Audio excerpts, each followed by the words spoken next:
人们对死亡这两个字有所忌讳，对死亡本身怀着一种恐惧。死后何去何从，没有人能够断言。然而，没有人能够逃脱死亡，因为这是自然的定律。芥子剧场这一集的受访者，她的丈夫在毫无预警的情况下在睡梦中猝死，没有留下任何一句话。这种锥心之痛让她陷入前所未有的悲哀中。这一切的发生令她措手不及，新婚生活就这样破灭了，生活的依靠与挚爱的丈夫一夜之间就这样悄然离去。原来生命是那么的脆弱，在绝望的低谷中还要面对后续种种信德的考验。到底林彩霞是如何紧握天主的应许，继续站立前行，活出生命的意义呢？让我们一起观看短片。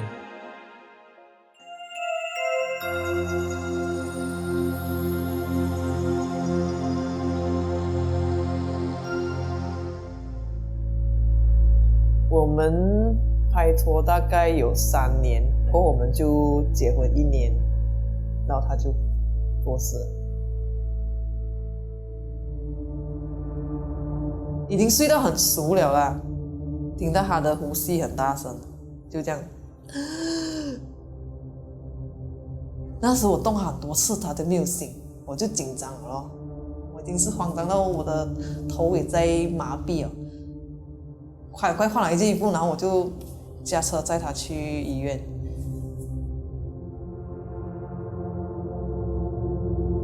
他来到的时候已经没有呼吸了，我们只做1个半小时的急救。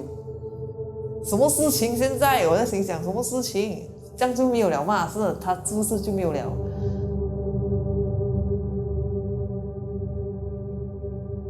那个时候我记得我好像已经失去理智了。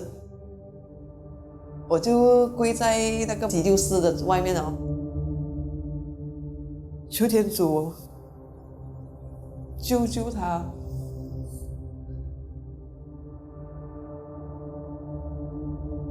没有想过他会离开。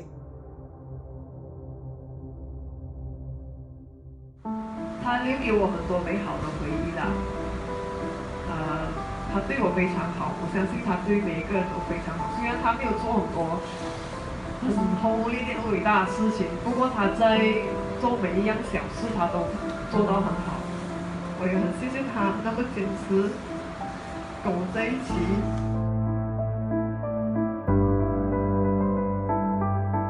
他去世了的那个前半年吧，我还是会每一天哭啊，每一天会看他的照片啊，看他写过的东西啊。每一天去弥撒，我跟天主讲，天主你要什么？天主你不是给我这个老公咩？然后终于又拿走啊！哇，我觉得我的心是好像撕裂了这样啊，很痛。我也不懂要讲过，其实有一个神父跟我讲说，他给你这个东西，你就是可以应付，的。我觉得我不想听这样的东西，因为那时候我的心情是很乱。可是我觉得现在我看回去，我会觉得天主给每一个人的东西都是可以去背的啦，这个十字架。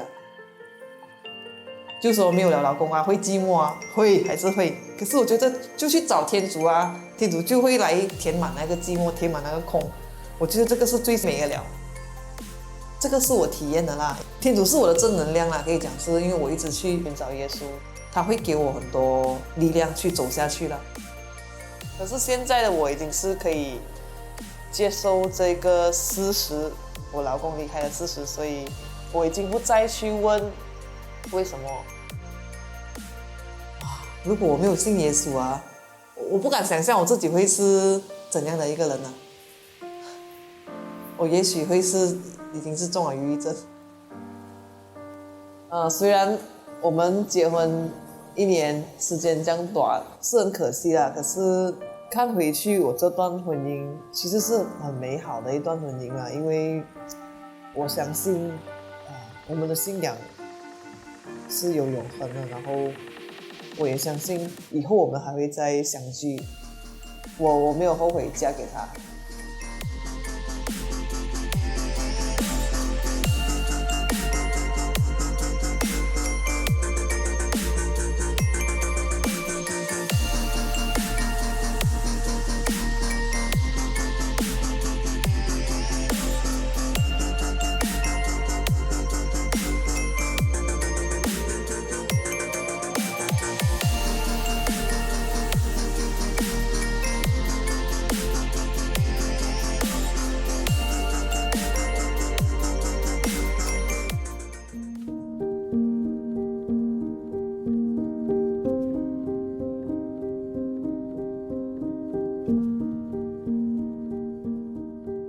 婚姻的路原本是美好的嘛，就是我们已经在计划有一间家要怎样怎样啊，就有一个计划，所以一下子就好像前面的路被斩断，不知道要接下去要怎样，因为我真的不懂明天会怎样。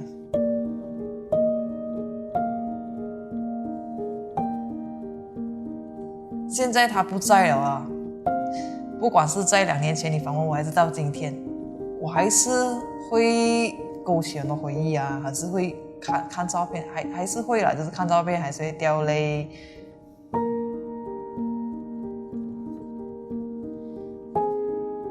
我有问为什么，可是我没有去说，一直怨他为什么给我这样的东西，我只是问，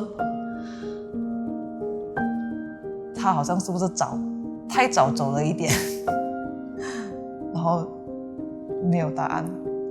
可是每一次我问的这样的时候，都会停留在那个沮丧或者是孤独感就越来越深，越来越大。然后可是，所以我一定要靠天主的这个力量，比如说我每天参加弥撒啊、领圣体啊、念玫瑰经啊，还有啦，就是有时会朝拜圣体啊，就是一直去抓着耶稣，跟他一起背十字架，然后在他那边索取他要给我们的恩宠，我才可以过我今天。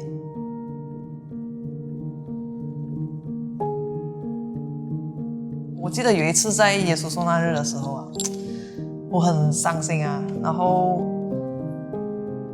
那个心好像我在片子里面讲，我那个心撕裂的心又在重复，有在重复啦，所以我那时就不懂为什么有一个画面来，那个画面是我妈妈在看着她那个看着耶稣在背着十字架，我在想，哇，圣母她可以忍受耶稣看着他的儿子被人家打、被钉啊、被凌辱啊，他没有一句声都没有错。可是我在想，我这个算什么呢？阿秋又不是讲要去哪里，又不是只是回家而已嘛。所以我那时候就没有再陷入这个沮丧当中。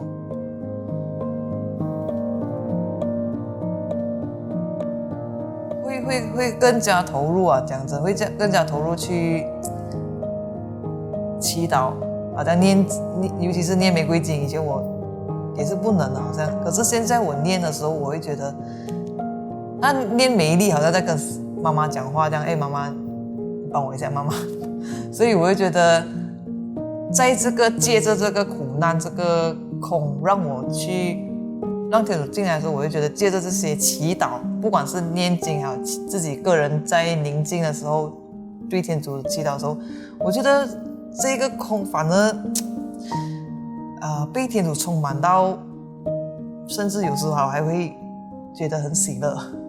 这个痛让我反而更加跟天主更加拉得更近，所以我不觉得它是一个不好的东西啦。虽然可能在世人看来，你这么年轻就没有了老公，好像很可怜哦。然后可是我觉得，不懂，我觉得这个十字架我是跟耶稣一起背的啦，所以他要怎样前面的路他要怎样铺，由他来去掌管。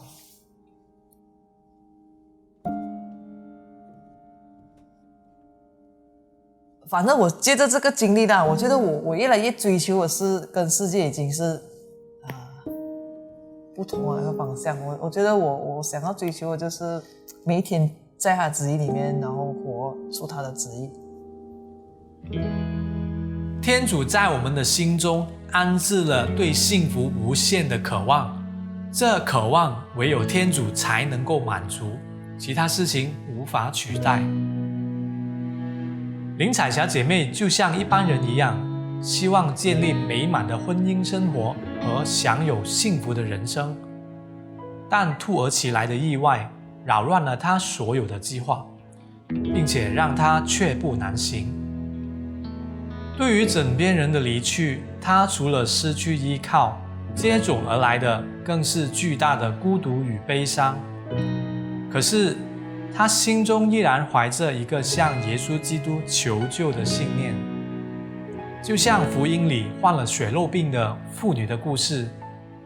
她为求见耶稣，怀着信心在人群中走进耶稣身后，哪怕是触摸他的衣穗也好。结果她的病得到痊愈，耶稣遂对她说：“女儿，你的信得救了你，平安去吧。”林彩霞姐妹全心地把自己交托给耶稣基督，因为在生活里无人了解她的伤痛及给予她依靠，她唯有相信耶稣基督能够引领她重新站立，走出死荫的幽谷。为此，彩霞姐妹积极祈祷，参加感恩圣祭，朝拜圣体，好让自己能够更加亲近天主，被他的恩宠充满空虚的心灵。最后，天主看见他的需求，垂听了他的祈祷。时间渐渐的过去，她也慢慢的开始接受丈夫离世的事实。纵然心中伤口的烙印依然存在，可这却是天主与彩霞姐妹在旅途上的爱的烙印。苦难和考验没有让她自我颓废，放弃天主，反而是塑造了一颗谦卑及对天主不离不弃的心，来展开全新的生命旅程。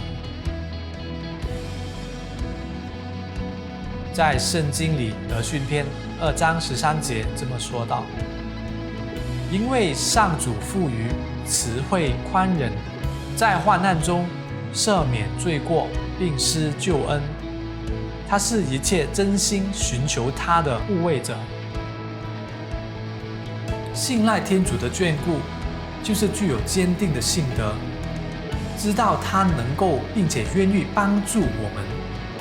他确实能够帮助我们，因为天主是全能的。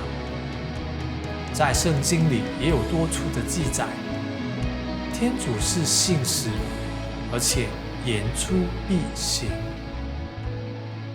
为此，在患难之际，我们一定要全然依靠及对他坚信不疑。林彩霞姐妹的见证故事就是一个很有说服力的例子。好的，这一集的芥子剧场已来到尾声，希望林彩霞姐妹的见证故事能够为你带来信仰的启发与新亮光。愿天主眷顾保守你，再会。